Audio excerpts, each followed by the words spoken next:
நினைச்சிருக்கும்போது தோளில் கிடக்கணும். நினைச்சதெல்லாம் நடக்கும். கிடைச்ச நேரம் எல்லாம் கட்டிக்கிட்டே இருக்கணும். அடிச்ச ஆசையெல்லாம் அடிக்கடி எழுதணும். சத்தமே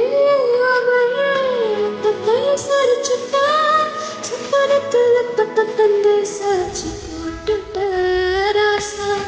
இது என்ன புதுசா வெக்கமாச்சு சிறுசா கொஞ்சம் பார்த்துட்டோட லேசா லேசா தாசா கிட்ட நெருங்குற லேசா நானும் தூசா கிட்ட போய் வெரசா வெரசா விரல கொக்காதே கொக்காதே கொக்க கேட்காதே அப்படி பார்க்காதே அப்படி மட்டும் பார்க்காதே எதுவும் சொல்லாதே சொல்லாதே சொல்ல சொல்லாதே சொல்லி சொல்லாதே சொல்லி விட்டு சொல்லாதே பத்த வைக்கும் வரைக்காரா பார்வைக்காரா பத்த வைக்கும் வரைக்காரா வரரே சத்தவைக்கும் செய்கையெல்லாம் இருத்திடுவீரா மனசு எங்களை செய்யா